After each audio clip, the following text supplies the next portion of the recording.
के साथ test series के अंतर्गत जो टॉपिक है वो है हमारा राज्य के नीति निर्देशक तत्व। देखिए इस टेस्ट का पूरा गहनता से मतलब जो है डिस्कस करेंगे और देखिए जो है इसके अंतर्गत जो पहला जो प्रश्न है वो चीज देखिए आप जो है, यद्यपि संविधान में अंतर्विष्ट राज्य के नीति निर्देशक तत्व किसी भी न्यायालय द्वारा परिवर्तनीय नहीं है, फिर भी वे देखिए देश के शासन में मूलभूत हैं, राज्यों पर आबद्धकारी हैं, राष्ट्रपति की प्रेरणा से परिवर्तनीय है या फिर मूल अधिकारों से कुछ है। देखिए मतलब ये है इसका आंसर बनेगा, देखिए वो बनेगा देश के शासन में मूलभूत है, आंसर बनेगा हमारा ए। अब देखिए देश के शासन में मूलभूत है मतलब ये है राज्य के नीति निर्देशक तत्व। अब देखिए हमारा भारतीय संविधान के अनुच्छेद 37 के अगर अनुसार बात करते हैं, राज्य के नीति निर्देशक तत्व किसी भी न्यायालय द्वारा परिवर्तनीय या लागू नहीं है। इसके बावजूद भी इसके महत्व से या इसके महत्व को इनकार नहीं किया जा सकता है। यह देश के शासन में मूलभूत है, अर्थात राज्य अपनी शासन नीतियों का निर्धारण करते समय इसको ध्यान में रखते हैं। देखिए आंसर बना हमारा ए, यानी कि मतलब है देश के शासन में मूलभूत है। नेक्स्ट क्वेश्चन नंबर 2 है हमारा, नीति निर्देशक तत्वों के प्रवर्तन हेतु एक व्यक्ति सीधे सर्वोच्च न्यायालय में किस अनुच्छेद के अंतर्गत याचिका दायर कर सकता है, यानी कि मतलब जो है किस अनुच्छेद के अंतर्गत याचिका दायर कर सकता है। देखिए इसका आंसर देखिए बनाए आर्टिकल 32, आर्टिकल 226, सी में उपयुक्त दोनों में, डी में उपरोक्त में से कोई नहीं। अब देखिए इसका आंसर देखिए बनाए, देखिए हमारा जो है वो है मतलब इसका डी आंसर है, यानी इनमें कोई नहीं। अब देखिए भारतीय संविधान के अनुच्छेद 37 की अगर हम बात करते हैं, देखिए जो है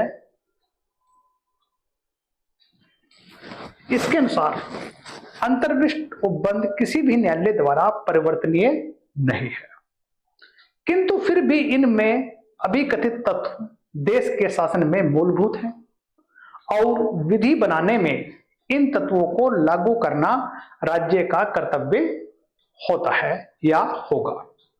इस प्रकार नीति निर्देशक तत्व किसी भी न्यायालय द्वारा परिवर्तनीय या लागू नहीं कराया जा सकता है।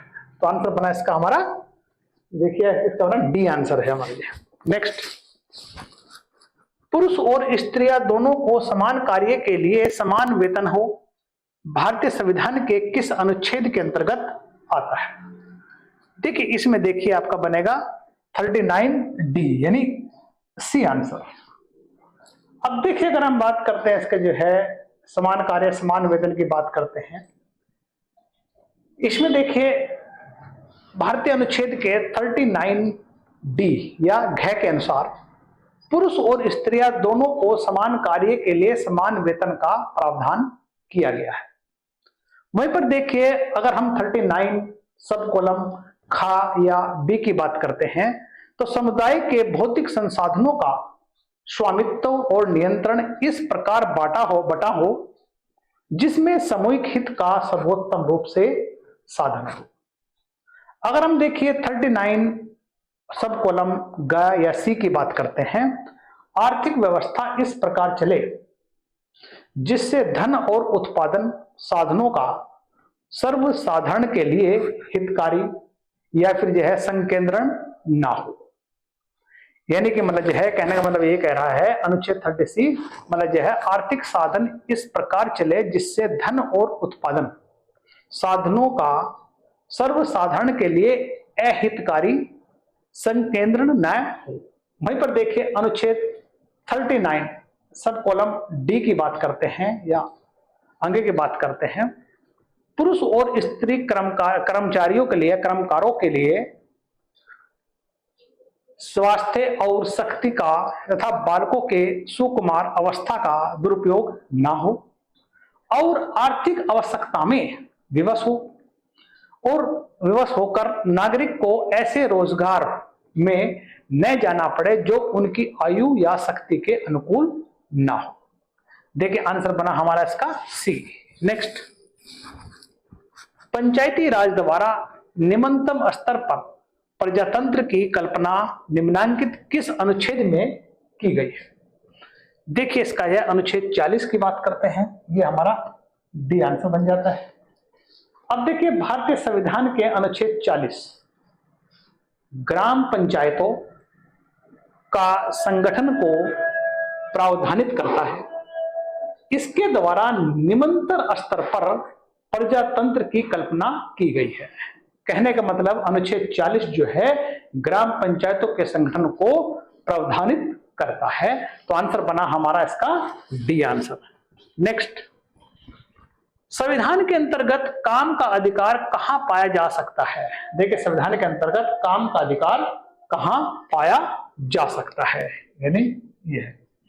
इसमें देखिए आपका जो है मौलिक अधिकारों में, राज्य के नीति सिद्धांतों में, संविधान की प्रस्तावना में उपयुक्त है। इसका बनेगा बी, यानी कि राज्य के नीति निर्देश सिद्धांतों में। समझिए आप जो है भारतीय संविधान के भाग 4 राज्य के नीति के निर्देशक तत्व, जिनका जो प्रावधान है इसमें अनुच्छेद 36 से 51 तक किया गया है। वहीं पर देखिए अनुच्छेद 41 सब दशाओं में काम, शिक्षा, लोक सहायता पाने के अधिकारों का प्रावधान करता है। वहीं पर देखिए अगर हम अनुच्छेद 41 के अनुसार ही राज्य अपनी आर्थिक सामर्थ्य और विकास की सीमाओं के भीतर काम पाने के, शिक्षा पाने के और बेकारी, बुढ़ापा, बीमारी और निःशक्तता तथा अन्य अनर्हताओं की दशाओं में लोक सहायता पाने के अधिकार को प्राप्त करने का प्रभावी उपबंध करेगा। तो मतलब समझिए इसका आंसर बना हमारा बी आंसर, यह हो गया हमारा बी। देखिए नेक्स्ट, कामकारों को उपयुक्त एवं मानवीय कार्य दशाओं प्रदान करने हेतु संविधान का कौन सा अनुच्छेद निर्देश देता है? देखिए इसका आंसर बनेगा हमारा, देखिए वो बनेगा इसका जो है अनुच्छेद यानी कि 42, यानी डी आंसर। अब देखिए यहां पर देखिए इसके जो है भारतीय संविधान का अनुच्छेद 42 काम की न्याय संगतता और मनोचित दशाओं तथा प्रसूति सहायता का उपबंध करता है। अनुच्छेद देखिए आंसर बन गया हमारा डी। नेक्स्ट, निम्नलिखित में से कौन सा राज्य का नीति निर्देशक तत्व है? राज्यों का नीति निर्देशक तत्व बताना। देखिए इसमें जो है पंचायतों का संगठन करना, शिक्षा का अधिकार, संपत्ति का अधिकार, उच्चतम न्यायालय में याचिका दाखिल करने का अधिकार। आंसर बनेगा हमारा ए, यानी इसका आंसर बन जाता है हमारा ए, यानी राज्य का नेतृत्व जो है ग्राम पंचायतों का संगठन करना होता है। अब देखिए अगर हम बात करते हैं ग्राम पंचायत संगठन जो प्रावधान है वो अनुच्छेद 40 में किया गया है। राज्य ग्राम पंचायतों का संगठन करने के लिए कदम उठाएगा और उनको ऐसी शक्ति और प्राधिकार प्रदान करेगा जो उन्हें स्वायत्त शासन की इकाइयों के रूप में कार्य करने योग्य बनाने के लिए आवश्यक हो। वहीं पर देखिए हमारा 73वें संविधान संशोधन द्वारा ग्राम पंचायतों के गठनों को संवैधानिक दर्जा देकर इस नीति निर्देशक तत्व को वास्तविक स्वरूप प्रदान कर दिया है। आंसर बना हमारा ए आंसर है। नेक्स्ट, निम्नलिखित में से कौन सा राज्य का नीति निर्देशक तत्व नहीं है? देखिए इसमें राज्य का नीति निर्देशक तत्व नहीं बताना है आपको। एक ग्राम पंचायतों का संगठन, नागरिकों गैर नागरिक को समान सिविल संहिता, कुछ दशाओं में काम और शिक्षा लोक सहायता पाने का अधिकार, कार्यपालिका से न्यायपालिका का पृथककरण। देखिए इसमें आंसर बनेगा नागरिक एवं गैर नागरिक के लिए समान सिविल संहिता, ये हमारा बी आंसर है। देखिए अब संविधान 44 यानी संविधान के अनुच्छेद 44 के अनुसार अगर हम बात करते हैं, समान सिविल संहिता का प्रावधान सिर्फ नागरिकों के लिए किया गया है, न कि गैर नागरिकों के लिए। सरला मुद्गल बनाम भारत संघ के मामले में जो है उच्चतम न्यायालय ने भारत सरकार को निर्देश दिया था कि सभी नागरिकों के लिए समान नागरिक संहिता बनाए। मतलब आंसर बना ये, यहां पर नागरिक और गैर नागरिक, सिर्फ नागरिकों के लिए समान है, बाकी गैर के नहीं है, तो आंसर बन गया हमारा बी। नेक्स्ट,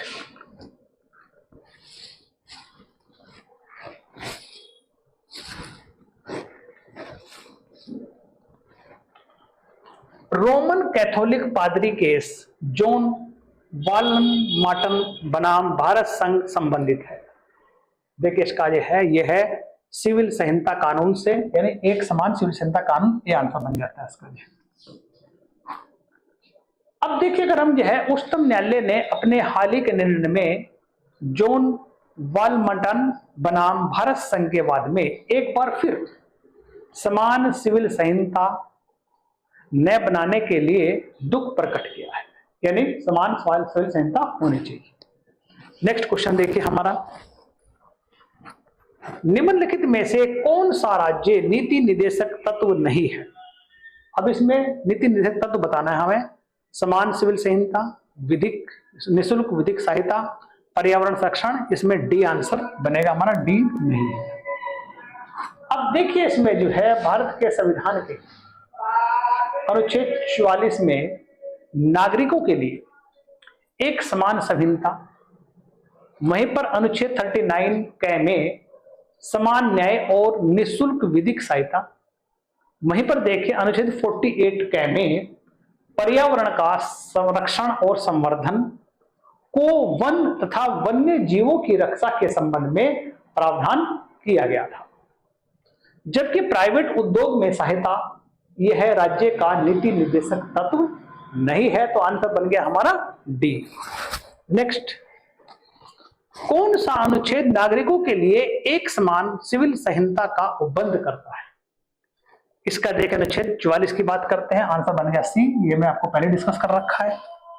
नेक्स्ट, भारतीय संविधान के किस अनुच्छेद में राज्य जन स्वास्थ्य रक्षा के लिए मादक पेयों तथा हानिकारक औषधियों के उपभोग का प्रतिषेध करेगा? देखिए इसका आंसर बनेगा हमारा, देखिए ये बनेगा, देखिए हमारा अनुच्छेद 47, आंसर बनेगा बी। अब देखिए अगर हम बात अनुच्छेद भारतीय संविधान का अनुच्छेद 47 की बात करते हैं, जो 47 के अनुसार राज्य अपने लोगों के पोषाहार स्तर, जीवन स्तर को ऊंचा करने और लोक स्वास्थ्य में सुधार को अपनी प्राथमिक कर्तव्यों में मानेगा और राज्य विशिष्टता, मादक पेय, स्वास्थ्य के लिए हानिकारक औषधियों के औषधीय प्रयोजन से भिन्न उपभोग का प्रतिषेध करने का प्रयास करेगा।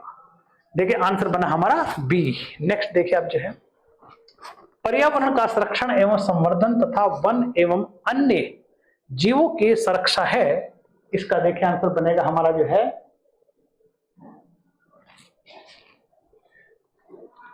मौलिक कर्तव्यों में एक, राज्य का एक नीति निर्देशक तत्व, राज्यों के नीति निर्देशक तत्वों का एक मूल कर्तव्य, दोनों उनमें से कोई नहीं। देखिए इसका जो आंसर बन रहा है वो बन रहा है आपका सी। ये समझिए आप जो है, मतलब जो है पर्यावरण का संरक्षण एवं संवर्धन तथा वन एवं वन्य जीवों का संरक्षण अनुच्छेद 48 के तहत राज्य के नीति निर्देशक तत्व के तथा अनुच्छेद 51A(6) के तहत मूल कर्तव्य दोनों है, तो आंसर बन गया हमारा सी। नेक्स्ट, न्यायपालिका कार्यपालिका से अलग होनी चाहिए प्रावधान दिया गया था, ये दिया गया था हमारा राज्य के निर्देशक तत्व, यानी बी आंसर। अब देखिए मतलब जो है भारतीय संविधान के भाग 4 में प्रावधानित राज्य के नीति निर्देशक तत्व के अनुच्छेद 50 में उपबंध करता है या 50 उपबंध करता है कि राज्य की लोक सेवाओं में न्यायपालिका को कार्यपालिका से पृथक करने के लिए राज्य कदम उठाएगा। देखिए आंसर बन गया इसका बी आंसर बन गया। नेक्स्ट, भारत का संवैधानिक निम्नांकित में से किन अनुच्छेद में अंतरराष्ट्रीय विधि को मान्यता देता है? देखिए आंसर बन गया अनुच्छेद 51 और 253 आंसर बन गया हमारा ए।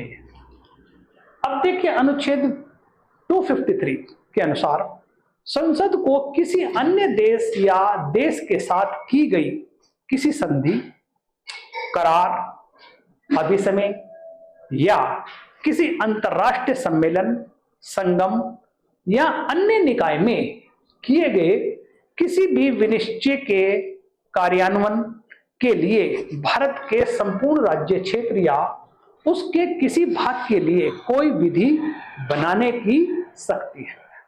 आंसर देखिए इसका बना ए। अब देखिए ये टेस्ट में डिस्कस किया, इसको देख लीजिए क्या स्थिति बनी आप लोगों की जो है।